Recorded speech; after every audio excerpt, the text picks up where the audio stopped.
नमस्कार दोस्तों, मैं हूँ राज शिकारी। बात करेंगे कुछ नेतागणों की। अभी हाल ही में कुछ राज्यों के चुनाव थे और मुख्यमंत्री चुने गए हैं। एक मुख्यमंत्री जिसका नाम है डेविड फर्नांडिस।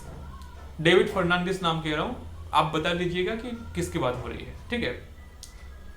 तो जब डेविड फर्नांडिस को चुना गया,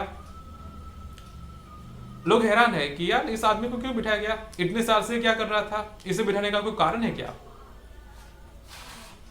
मगर लोगों को ये चीज समझनी पड़ेगी कि बात इतनी सिंपल नहीं है।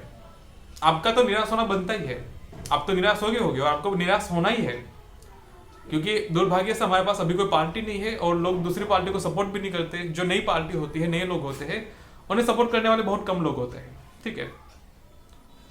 तो जो लुटेरे बैठे हैं आपके ऊपर, आपके आपके ऊपर सरकार चला के, वो आपकी चिंता तो नहीं करेंगे। आप क्या चाहते हैं, आपकी पसंद क्या है, कौन अच्छा काम करता है, इसकी चिंता वो नहीं करेंगे। उन्हें केवल अपनी चिंता है, और यही हर एक पार्टी करती है, कोई भी पार्टी का नाम ले, ठीक है। चलते आगे। एक ही नेता को बार बार क्यों बिठाया जाता है? एक ही नेता को बार बार कैबिनेट में, मंत्रियों में, मंत्रालयों में, ऑफिसों में, सब जगह पे क्यों बिठाया जाता है? मुख्यमंत्री की जगह, प्राइम मिनिस्टर की जगह, प्रेसिडेंट की जगह, सब जगह पे क्यों बिठाया जाता है, ये सवाल है। जनता तो परेशान है, जनता तो गालियां दे रही है कि इसे ही वापस बिठा दिया, इतने सालों से तो यही बैठे थे। बात यह है कि उन्हें तुम्हारे लिए बिठाया ही नहीं गया है। अगर तुम्हें लगता है कि मंत्री तुम्हारे काम के लिए, तुम्हारी सेवा के लिए आते हैं, ऐसा गलत है। ये बचपना है तुम्हारा, थोड़ा विकसित हो जाओ, मैच्योर हो जाओ, इन सब चीजों से थोड़ा ऊपर आ जाओ, ठीक है। तो फिर सवाल है कि मंत्री को बिठाया क्यों जाता है? अगर लोगों के लिए नहीं बिठाया जाता तो फिर किस लिए बिठाया जाता है मंत्री को? उसका सीधा जवाब है, मंत्री को लूटपाट करने के लिए बिठाया जाता है, लूट मचाने के लिए बिठाया जाता है। और क्योंकि पुराना मंत्री बैठा होगा, अगर उसे वापस बिठा दिया जाएगा तो उसे लूटपाट करने में आसानी रहेगी ना। उसे पता होगा किसका हिसाब कितना चल रहा है, किसको कितना देना है, किसको कितना लेना है। तो यहां पे मामला गवर्नेंस का है ही नहीं, यहां पे मामला लूटपाट मचाने का है। अगर तुम किसी नए मंत्री को बिठा दिए, उसे क्या पता, उसे क्या याद रहेगा? उसे तो सब कुछ जीरो से शुरू करना पड़ेगा ना। तो उतना तो नुकसान होगा ना नेताओं को, उतना तो नुकसान होगा पार्टियों को। जो नया नेता आएगा उसे हिसाब किताब संभालने में, समझने में, करने में टाइम लगेगा ना। और जितना टाइम लगेगा उतना नुकसान होगा उन्हें, उतनी कम लूट मचा पाएंगे वो लोग।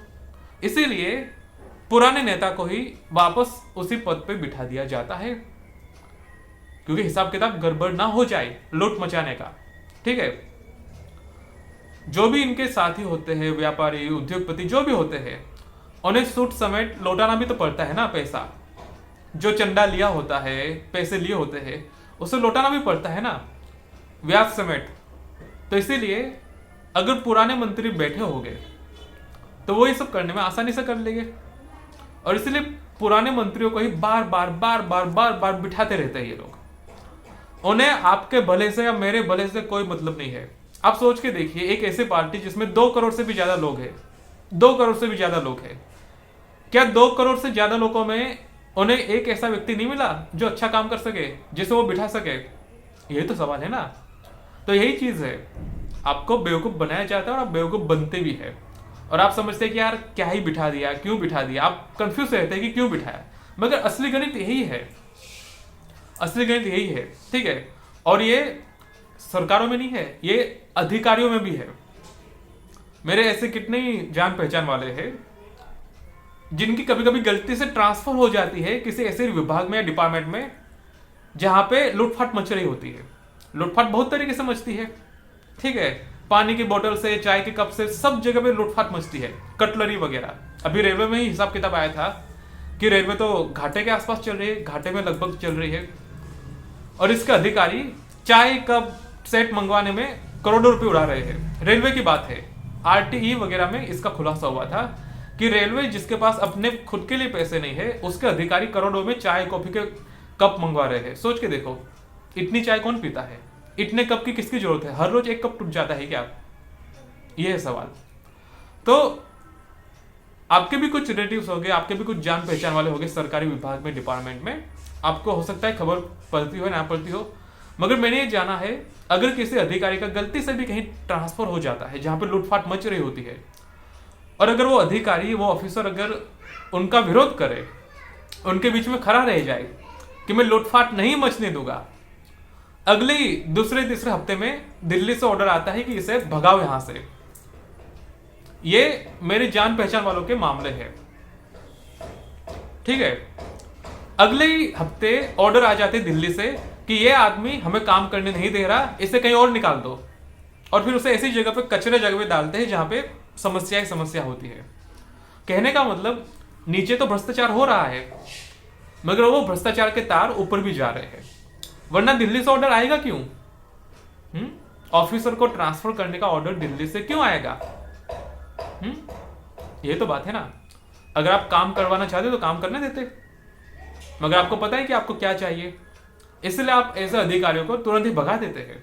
और यही चलता है इस देश में। वो क्या कहते हैं कि कीचड़ में सभी को गुलाटे मारनी पड़ती है, और जो नहीं मारता उसे लोग ढकेल देते हैं बाहर की तरफ। तो हमारा जो ब्यूरोक्रेसी है, पार्लियामेंट है, गवर्नमेंट है, ये भ्रष्टाचार का अड्डा बन चुके हैं, और इसको बदलने के लिए लोकतांत्रिक रूप से ही आगे आना पड़ेगा, पॉलिटिकल पार्टी बनानी पड़ेगी, सब चीज तरीके से आगे बढ़ना पड़ेगा। और इसलिए मैं लोगों से कहता हूं कि भाई हमसे जुड़ो, ताकि हम आगे चल के पार्टी बनाए, लोगों को जोड़े, लोगों को लेके खड़े हो, उम्मीदवार बनाए, और फिर पार्लियामेंट में, लोकसभा में, विधानसभा में, सभी जगह पे जाके हम अपना पक्ष रखे, जो भी बदलाव हो सके उस बदलाव को करें। मगर लोग काफी आलसी रहते हैं। पता है कि भाई जुड़ने से हमारे फायदा है, मगर लोग इतना भी नहीं समझ पाते। लोग सोचते हैं कि अरे आज नहीं तो कल होगा, 1 साल बाद, 2 साल बाद। अरे भाई आज जुड़ोगे तभी तो होगा ना, जुड़ोगे नहीं तो कैसे होगा फिर?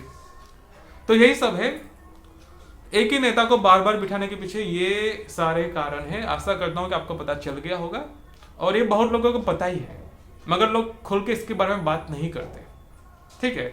तो मैंने बात की है, आशा करता हूं कि आपको थोड़ा आइडिया लगा होगा। अच्छा लगे तो चैनल को सब्सक्राइब कर दो। सो इट इज मी राज शिकारी साइनिंग ऑफ।